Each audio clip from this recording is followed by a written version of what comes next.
Hello, welcome to my channel and to another reaction video. This time we continue the Warhammer 40k series. This is the Black Templars chapter.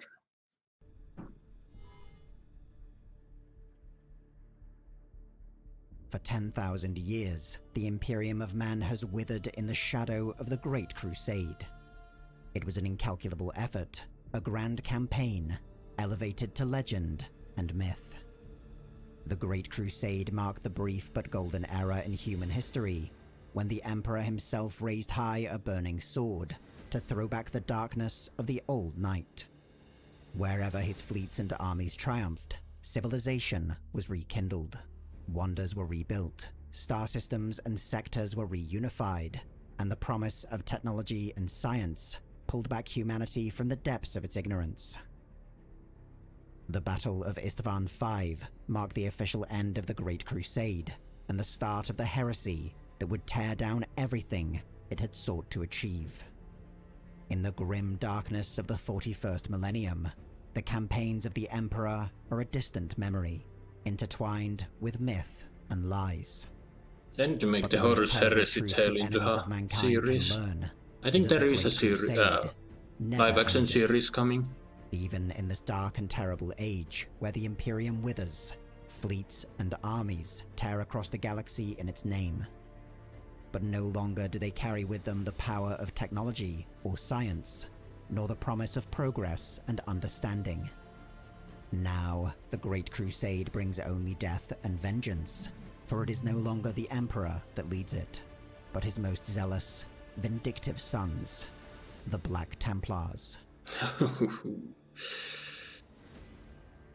Like many of the institutions and organizations that today make up the Imperium of Man, the Black Templars were born from the fear of a second massive civil war, from which it would never recover. The transhuman Space Marine legions, immortalized as the Astartes, were the most powerful of the Emperor's armies, and without them, the Great Crusade would have faltered and failed. But when corrupted by the Dark Gods, the legions also represented the greatest threat to the continued survival of human civilization. To prevent the calamity of the Horus Heresy from ever repeating itself across the Imperium, Primarch Robute Guilliman argued in its immediate aftermath that the legions should be reorganized into far smaller chapters, consisting of no more than 1,000 Space Marines. He penned his treatises in a sacred tome of military organization that would come to be known as the Codex Astartes. Guilliman's surviving loyal brothers, each in command of a legion of their own, were divided by his proposal, but none were more vocal in their opposition than Rogel Dawn, Primarch of the Imperial Fists Legion. It was only when Dawn realized that his steadfastness might lead to the very kind of internal conflict that Guilliman sought to avoid that he consented. In an event known as the Second Founding, the Imperial Fists were split into numerous chapters, and the Black Templars were born. Ironically, though Dawn had sought to keep his legion united, the establishment of the Black Templars, in many ways, merely gave independence to a distinct force that had already existed within the Imperial Fists. Even before the Horus Heresy, Sigismund, first captain of the Imperial Fists Legion, had gained a reputation as a warrior of peerless lethality and ability. Only the Primarch surpassed his almost supernatural genius for dealing death to the enemies of mankind. During the Siege of Terra, Sigismund was further elevated to the honorary position of Emperor's Champion, and the livery of the Imperial Fists that adorned his armor was painted over black. Might be my favorite design of all the Emperor himself. But above all, Sigismund radiated a zealousness and fanaticism that attracted others of a similar mindset to his side. When the time came to appoint a chapter master for the nascent Black Templars, Sigismund was an obvious choice. He initiated as his first warriors those among the former Legion who shared his zealotry and determination. Many were selected from the Templar Brethren, an elite force within the Imperial Fists that had guarded the Temple of Oaths aboard the flagship Phalanx. They adopted the black armor of Sigismund as their own, and it is believed from this early cadre that the entire chapter would take its name. Sigismund, however, refused to adhere to the Codex Astartes, regarding it as an insult by Guilliman, directed towards his own Primarch, Dawn. Yet he was also devoted to proving the loyalty of his chapter. By his order, the Black Templars embarked on a crusade into the unexplored reaches of the galaxy, far from the oversight of Guilliman and the Imperium, and deep into the heart of the enemy. For 10,000 years, this campaign has endured, the longest Space Marine crusade in the history of the Imperium. Holy shit. The Black Templars have strayed further and further from the Codex Astartes across the millennia, and are now virtually unrecognizable when compared to the force that Guilliman envisioned. Many of their variances are merely superficial, such as the adoption of distinct titles and ranks. Others, however, have completely altered the very foundation of the chapter, and must be kept secret from the Imperium. It is likely that no other chapter has deviated from the Codex Astartes to the same extent as the Black Templars. Yeah, I remember. They explained Their in a most distinctive previous element video is their how all complete lack of a chapter homeworld, preferring instead to exist nomadically all aboard have their crusading deviated from fleets the and armadas. whatever. Their only stationary bases are a series of keeps and outposts established on worlds they have conquered. These act as recruitment centers that process aspirant battle brothers, and replenishment stations that provide logistical support to their mobile forces. Even these keeps, however, might be abandoned or reclaimed, as the movement of the Crusade dictates. A Gloriana-class battleship, the Eternal Crusader, just one of 20 such vessels constructed during the Great Crusade, serves as the chapter flagship. It houses all the sacred relics, chapels, and devotional places of the Black Templars, and acts as a de facto capital and fortress monastery. But the greatest secret of the Black Templars might be their exact disposition and fighting strength. The chapter is rumored to possess an unusually high number of Astartes, greatly exceeding not only the 1,000 warrior limit imposed by Guilliman, but perhaps even the legions of old. If true, this would make the Black Templars the largest Space Marine force within the Imperium, by an enormous margin. Their exact numbers are obfuscated by rarely assembling the entire chapter together, and instead dividing it between several crusading fleets. There are typically at least 3 operating at all times, though as many as 14 have been known to exist simultaneously. Each fleet is led by a marshal, and might consist of one or several fighting companies, which are in turn commanded by a castellan. Fighting companies themselves can vary drastically in numbers. Some contain only a few dozen battle brothers, while others exceed 100. Individual Astartes are rarely assigned to a company by a superior, but instead choose their assignments based on fraternal bonds and codes of honor. Specialists such as apothecaries and chaplains, meanwhile, have near complete autonomy within the chapter, able to move between formations as they see fit. In addition to the Astartes themselves, companies include the far more numerous non-augmented personnel who supply the material, specialists, and auxiliary assets required to keep the Crusade fleets operational. Even at the tactical level, the Black Templars have eschewed the rigid doctrine of the Codex Astartes in favor of more flexible and ad hoc units. This is epitomized in the Crusader Squad, a unique merging of veteran Astartes warriors with unproven new recruits. These form the mainstay of the chapter's armies, with most elite Crusader squads led by sword brethren. These are the greatest warriors within the chapter, spread amongst its many squads, rather than grouped together, as the Codex Astartes would dictate. Likewise, where other chapters would rotate their Astartes between various companies to learn different methods of warfare, Space Marines of the Black Templars are encouraged to seek out their own path. Many spend decades or even centuries without any advance in rank, and no dishonor is seen in this. The path from novice initiate to fleet marshal is thought to be guided by the Emperor alone. The title of High Marshal is bestowed upon the Supreme Commander of the Black Templars, to which all other marshals swear fealty. The High Marshal enjoys perhaps the most autonomy of any military commander within the Imperium of Men, decreeing by his own designs where and when his forces will engage the enemy. Even imperial governors, lord commanders of the That is and other that is Astartes might incredible be denied help artwork from the Black right here. Templars if their Holy cause shit. is considered corrupt or unworthy.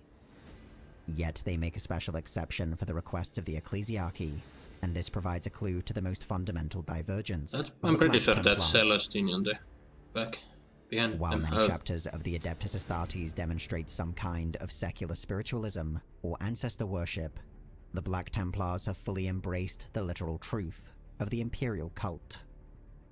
They see the Emperor of Man as nothing less than a god to be worshipped and adored, and to whom sacrifices are owed on the field of battle.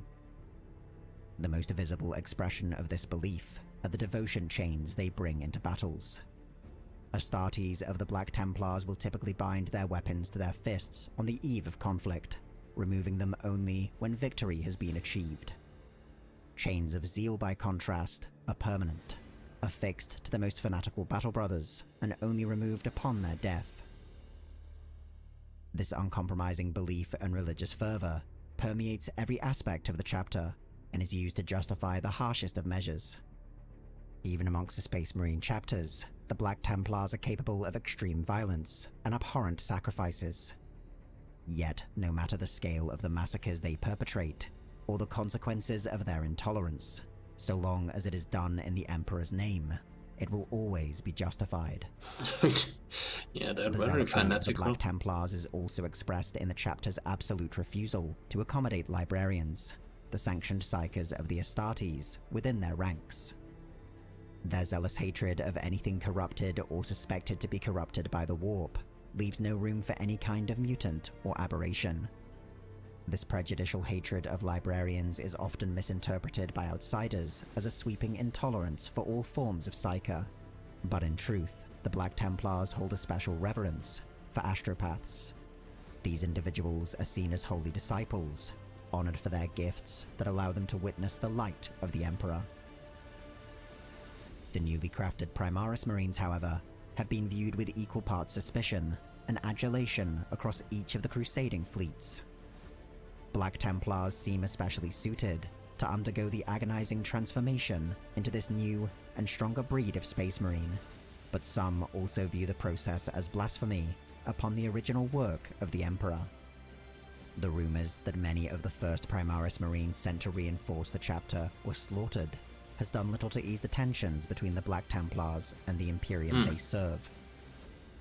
The Black Templars, however, still possess the intense desire first held by Sigismund to prove their devotion to the Emperor. Every subsequent High Marshal has repeated the vow of their founder, and continued the crusade that he started. The Black Templars have annihilated countless alien races, shattered the foundations of stellar empires, and even prosecuted imperial worlds on which the slightest taint of corruption was found. Across their 10,000-year history, they took part in the Great Scouring that formed in the aftermath of the Horus Heresy.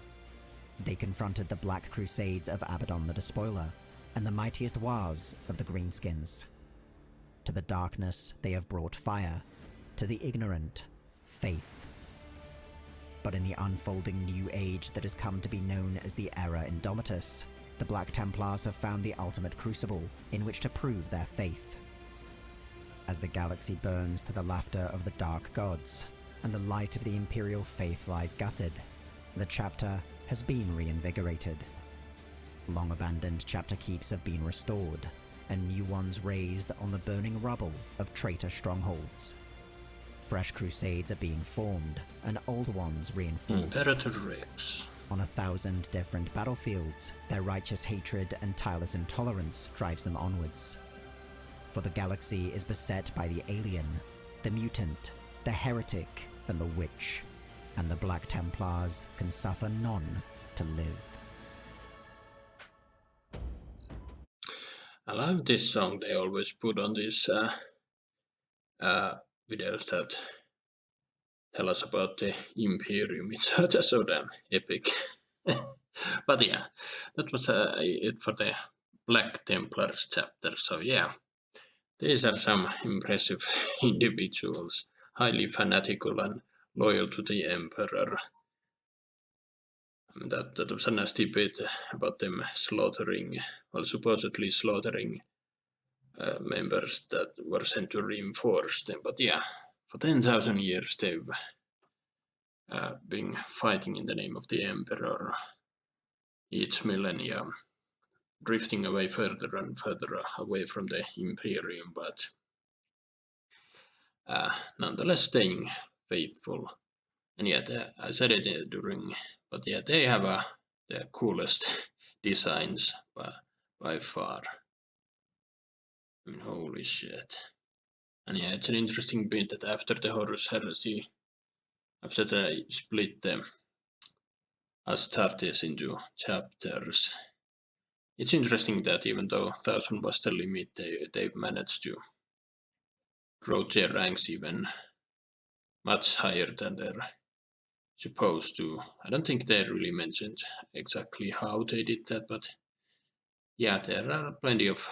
I mean, they've even split their own force to have more than one crusades, and yeah, it's been said before that they're highly fanatical, and yeah, I mean, Templars, crusades, and whatnot.